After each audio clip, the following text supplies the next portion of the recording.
स्वागत है प्यारे बच्चों। कैसे हैं आप सब? आशा है ठीक होंगे, आनंद लेते होंगे पढ़ाई का। चलिए, आज फिजिक्स का टॉपिक जो है कक्षा 12 का संतत आवेश वितरण। आज हम इसका अध्ययन करेंगे। देखो, जब वीडियो देखो ना तो पूरा पूरा देखो और ध्यान से देखो। मुझको मालूम है कि आप लोग सीखने से ज्यादा और चीजों पर ध्यान देने लगते हैं, क्योंकि आपका मकसद है सीखना। आपका मकसद होना चाहिए सीखना और मन एकाग्र करना सीखें। पूरा वीडियो देखें, जरूर लाभ होगा, न लाभ हो कोई बात नहीं, ठीक। लेकिन आप लोगों की आदत है जब पढ़ाई के समय आते हैं तो वहीं भूल जाते हैं, चाहे स्कूलों में जाएं, हाँ, या कहीं भी पढ़ रहे हो तो वहीं अपना मुख्य कर्तव्य भूल जाते हैं कि मैं आया क्यों हूं। और जगह आपको याद रहता है, बफे में जाइए, वहां याद रहता है। अगर किसी क्रिकेट खिलाड़ी की चर्चा हो रहा है, खाने की बारी आ गई, बंद करो, पहले खा लेने दो, वहां मुख्य बात याद आती है। डॉक्टरी जाओ, वहां मुख्य बात याद रहती है, डॉक्टर का चेहरा मोहरा ठीक हो न हो, दवा बढ़िया देता हो। अगर चेहरा मोहरा देखने लगे तो क्या होगा? कहने का मतलब डिब्बा मत देखो, डिब्बा में रखा माल देखो, ठीक। चलिए शुरू करते हैं। संतत आवेश वितरण आज का टॉपिक है। संतत आवेश वितरण का क्या मतलब हुआ? संतत का मतलब होता है कंटिन्यूअस, मतलब लगातार। और आवेश वितरण का मतलब होता है आवेश का बांटना, बंटना या बांटना, वितरण, डिस्ट्रीब्यूशन। तो संतत आवेश कहां वितरित होता है, इसको समझने से पहले हम लोग पहले वाली बात को थोड़ा समझ लेते हैं। अब तक जो हम लोगों ने पढ़ा वह बिंदु आवेश करके पढ़ा कि कोई बिंदु आवेश है, मतलब एक बहुत छोटा अल्प आवेश है जो स्थिर है, ठीक। इसी पर हम लोग कूलॉम का नियम पढ़ डाले, इसी पर हम लोग विद्युत द्विध्रुव पढ़ डाले, ठीक। अब हम लोग पढ़ेंगे संतत आवेश का वितरण। यह ठोसों में होता है।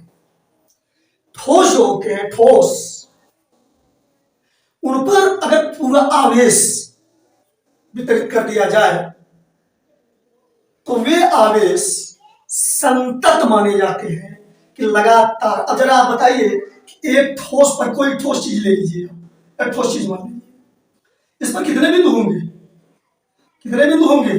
अनंत बिंदु होंगे इस पर। जैसे कोई गेंद, अनंत बिंदु है। और अगर पूरा आवेश सब पर बटा हुआ है तो इसका मतलब अनंत बिंदुओं पर आवेश वितरित है, पूरे गोले पर आवेश वितरित है। अब वो आवेश एक बिंदु जैसा नहीं माना जा सकता, जैसे हम लोग पीछे अध्ययन किए हैं। तब कहा जाएगा कि आवेश पूरे गोले पर है। अब रही बात संतत कहा जाने वाली बात, जहां तक है संतत इसलिए है कि इतने सारे बिंदु हैं कि उनको मान लिया जाना चाहिए कि वो सब सटे हुए हैं, उनके बीच कोई अंतराल नहीं है और लगातार आवेश बता हुआ है, लगातार आवेश। तो वही आवेश है संतत आवेश। संतत आवेश का, जैसे कोई तार आप ले लीजिए, अब इस पर आवेश कर दीजिए, आवेश, अब इस पर कितने बिंदु होंगे? अनंत बिंदु होंगे। अब मैं तो कुछ दिखा दे रहा हूं ना, हर जगह बिंदु है, बिंदु बिंदु बिंदु बिंदु बिंदु सब अनंत। अब सब पर अगर आवेश हो, इसको माना जा सकता है कि यह लगातार है, यानी संतत है। तो कुल मिलाकर के आप जानते रहिए कि ठोसों पर जो आवेश होता है वह संतत होता है, ठीक, लगातार। वही आवेश उस पर हो तो उसी को कहते हैं संतत आवेश वितरण। अब हमने समझ लिया कि ठोसों पर जो आवेश होता है वह संतत वितरित होता है। इतनी बात समझ गए? अब हम देखेंगे ठोसों में कितने प्रकार मिल सकते हैं। तो ठोस में आपको तीन तरह की आकृतियां मिल सकती हैं। एक जिसमें केवल लंबाई हो, जैसे आप तार की कल्पना कीजिए, तार की, इसमें केवल लंबाई है। अब आप एक प्लेट की कल्पना कीजिए, इस प्लेट में लंबाई भी है और चौड़ाई भी है। तब इस प्लेट पर क्या होगा? क्षेत्रफल। इसमें केवल लंबाई, इसमें लंबाई और चौड़ाई। लंबाई और चौड़ाई है तो क्षेत्रफल है। जैसे इस बोर्ड का पृष्ठ देखिए, देख रहे हैं, जिसमें केवल दो बीमा होगी, लंबाई और चौड़ाई, दो बीमा की चीजें हैं। इसमें क्या निकलेगा? क्षेत्रफल। इसमें केवल क्या निकलेगा? लंबाई। और इसमें लंबाई चौड़ाई दोनों आने के नाते क्षेत्रफल भी आएगा इसमें। ठीक, यहाँ लिख दे रहा हूं क्षेत्रफल।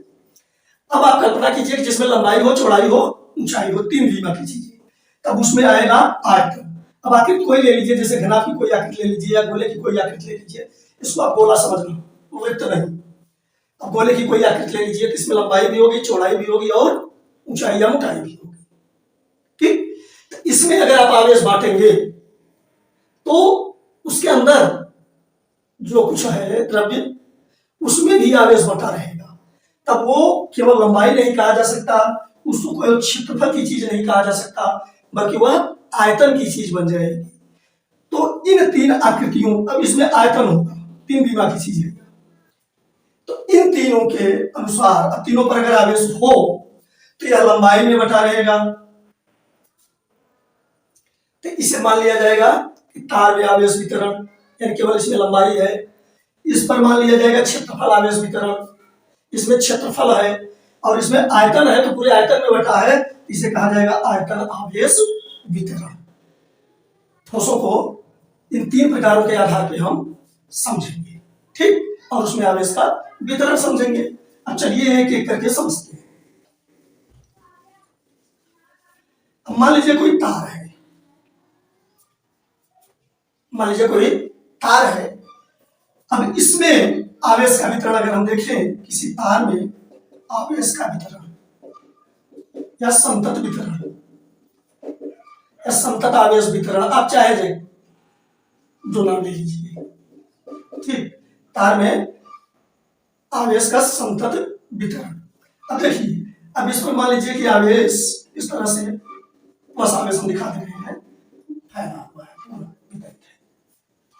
अगर लगातार माना जाएगा, ठीक, अब इसका अध्ययन करने के लिए क्या करते हैं कि मान लीजिए जैसे आप अभी पीछे वैद्युत क्षेत्र पढ़े कि अगर यहाँ कोई बिंदु है, ये कोई बिंदु आवेश है, अगर मान लीजिए प्लस की एक छोटा सा आवेश, इसके कारण आप वैद्युत क्षेत्र की तीव्रता किसी बिंदु पर देखे हैं, मान लीजिए ये है वह बिंदु और आवेश से इसकी दूरी r है।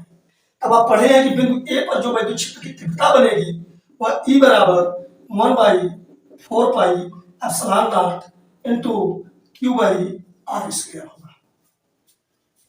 ठीक, अब जिसके कारण यहाँ वैद्युत क्षेत्र बन रहा है वह Q है, आवेश Q बाई r स्क्वायर।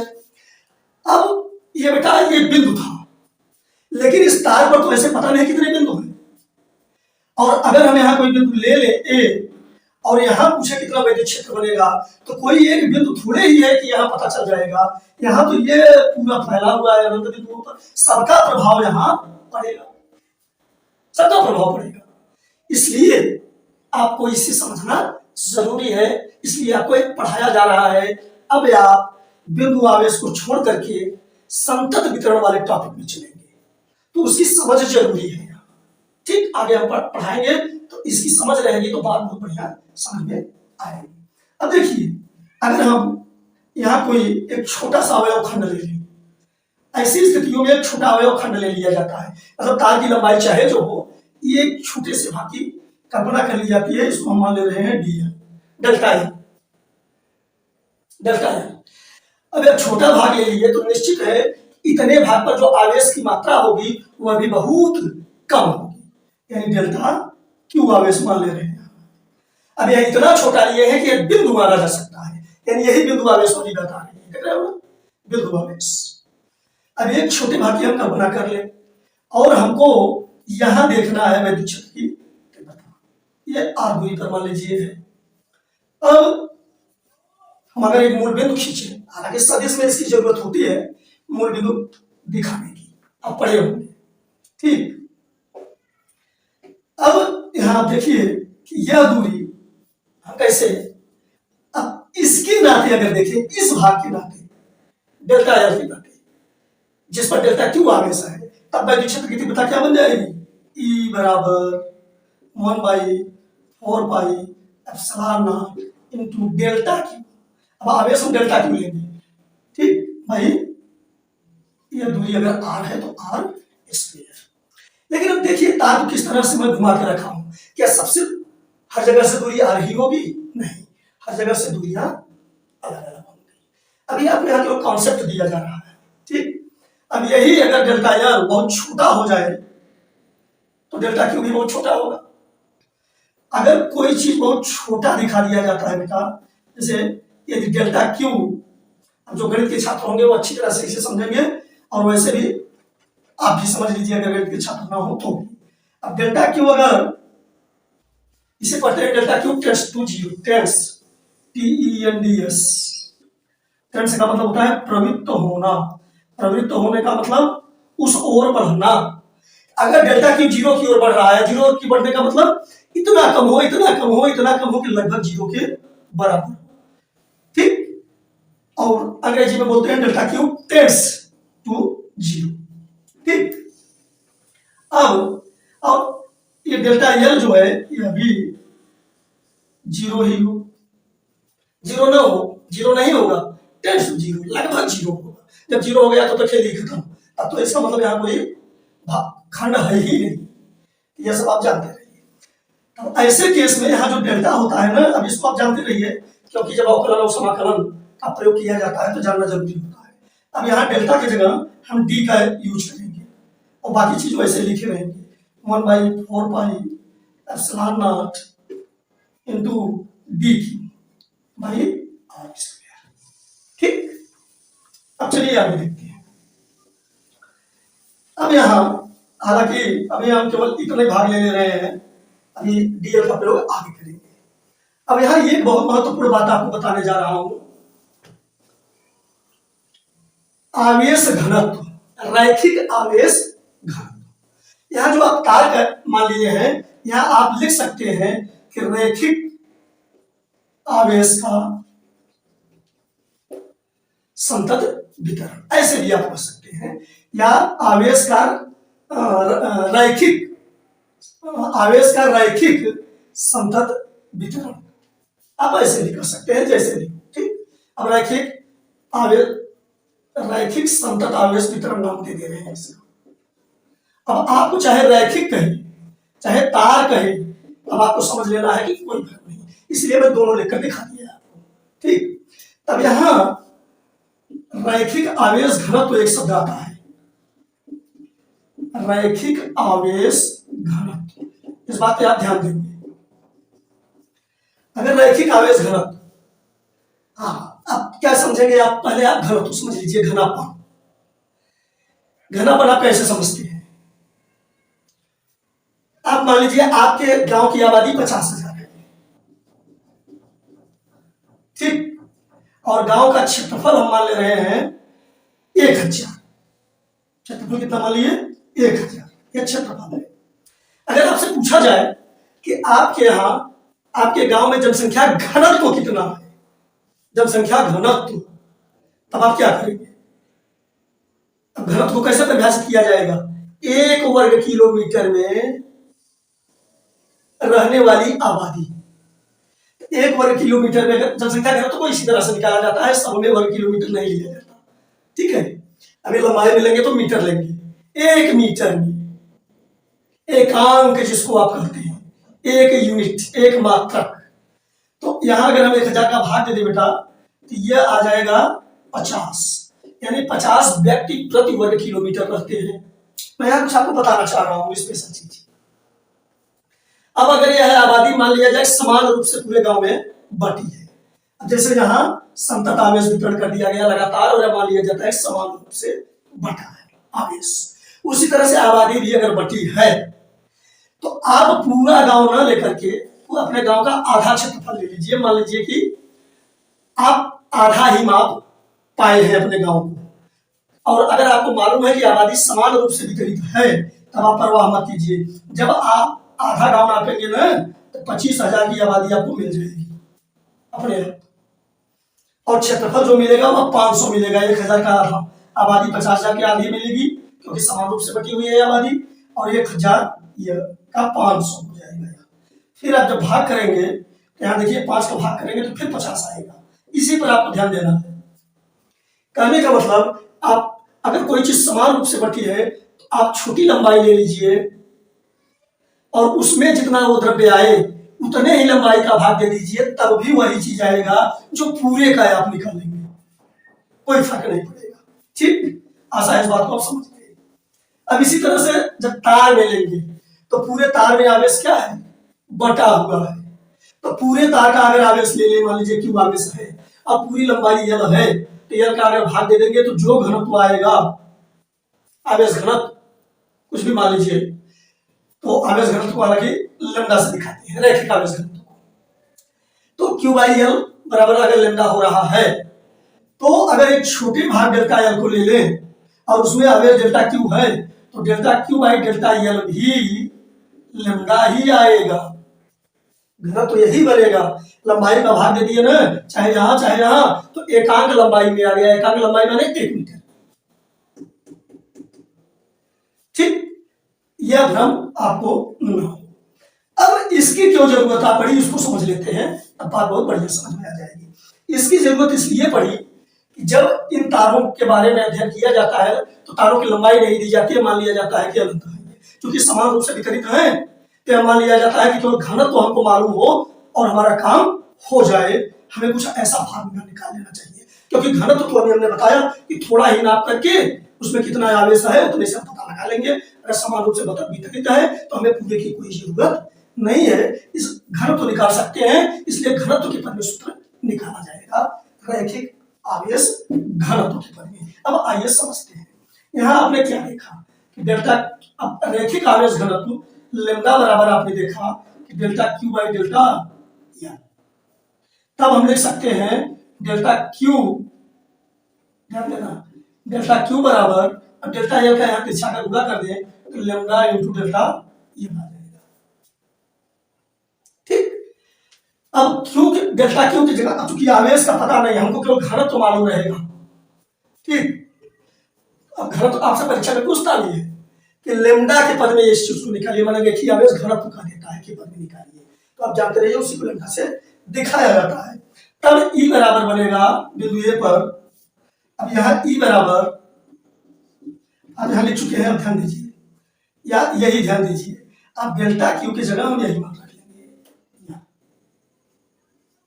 तो क्या बन जाएगा, ई बराबर 1/4 pi epsilon naught lambda delta L by R square.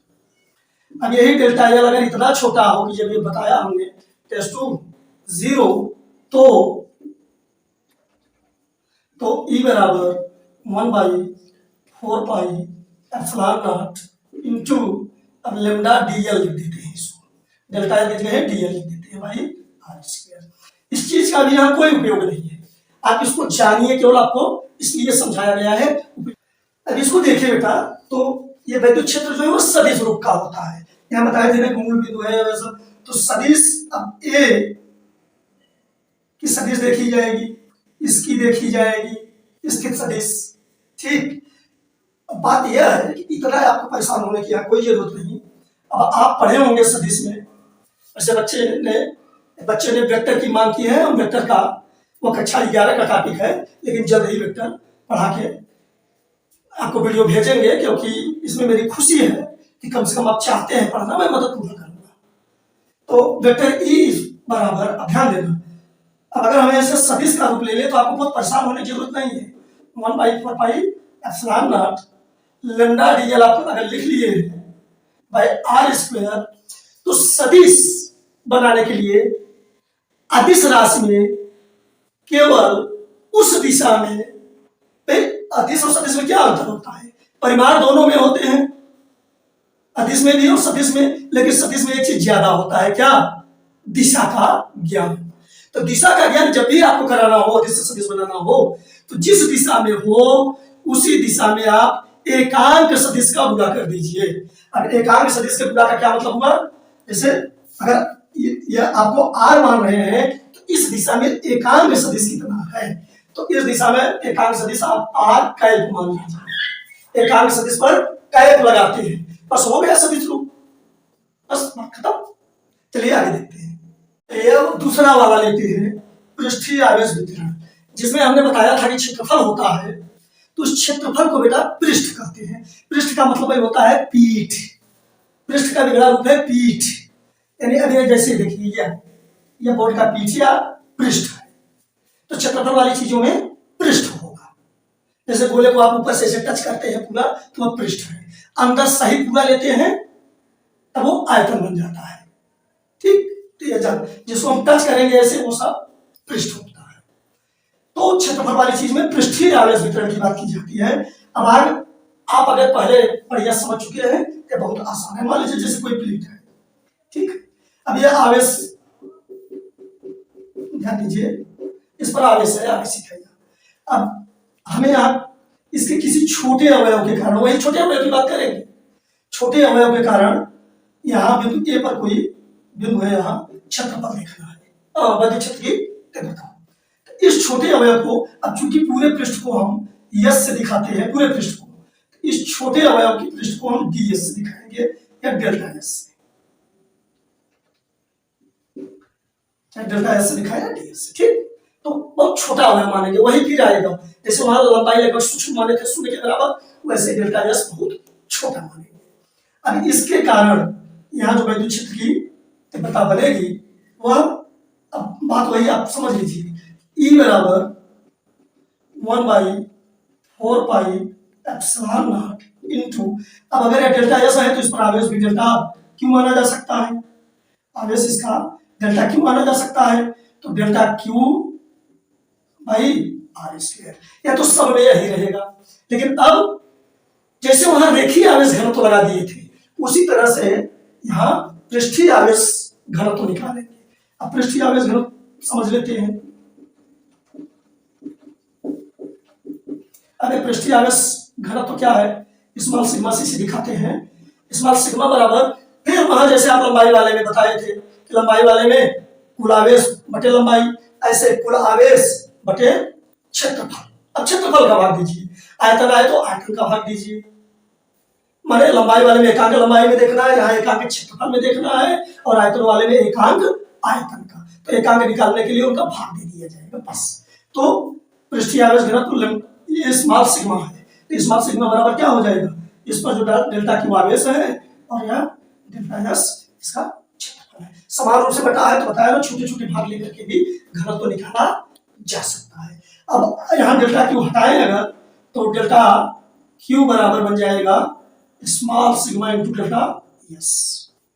ठीक, अब यही चीज यहाँ पे उठा के रख दे, तब ई बराबर 1/4 pi epsilon naught into small sigma into delta S by R square. सदिश रूप में अगर आपको बोलना है तो वेक्टर ई बराबर 1/4 pi epsilon naught delta small sigma into delta S by R square करना है। तो आप इसको सदिश रूप में बोलने के लिए आप क्या करेंगे, एकांक सदिश का गुणा कर दीजिए, आर कैप। आशा इस बात को आप समझ गए। ठीक है, अब इनका प्रयोग कब किया, अब देखिए, फिर अगर यहाँ डेल्टा एस टेंड्स टू 0 हो तो आप लिख सकते हैं ई बराबर 1/4 pi epsilon not into small sigma D S, delta की जगह डी। जब आपको पता चले कि लगभग 0 के बराबर है, 0 की ओर प्रवृत्त है, 0 नहीं है, लगभग 0 के बराबर, तब आप वहां डी का प्रयोग कर दीजिए, D S by R square.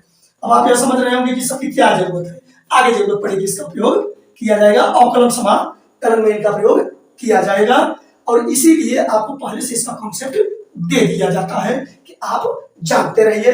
अब ये छोटे अवयव के कारण है, अगर पूरे के कारण निकालना हो तो इसी छोटे अवयव, कई छोटे अवयव होंगे, कई छोटे अवयव होंगे, सबको जोड़ दें तो पूरे प्लेट के कारण यहाँ वैद्युत क्षेत्र आ जाएगा। और वही जोड़ना, छोटे छोटे अवयवों को जोड़ना ही समाकलन कहलाता है। अब यहाँ समाकलन करना पड़ जाएगा, वो सब आगे प्रयुक्त होगा। आगे बढ़िए, अब आयतन आवेश वितरण की बात समझते हैं। ठीक, जो 3 बीमा की चीजें होंगी जिनमें आयतन होगा। अब देखिए, हम कल्पना कर लेते हैं, ऐसा मानिए आप कोई आयतन की चीज है जिसमें लंबाई है, चौड़ाई है, सब ठीक। अब इसके छोटे अवयव की हम कल्पना करें, ध्यान देना बेटा, इसमें आयतन होगा 2 बीमा पर। देखिए ये बोर्ड जो है वो 2 बीमा की चीज है, इसमें 3 बीमा की चीजें निकालना मुश्किल हो जाता है। ठीक, अब 3 बीमा की मतलब 3 बीमा का चित्र दिखाना मुश्किल होता है। आपको समझना है कि द्रव्यमान वाली चीज है जिसमें आयतन है। अब मान लीजिए कोई बिंदु आर है, कहीं भी हो, कोई बिंदु ए है, इससे आर दूरी पर यह स्थित है।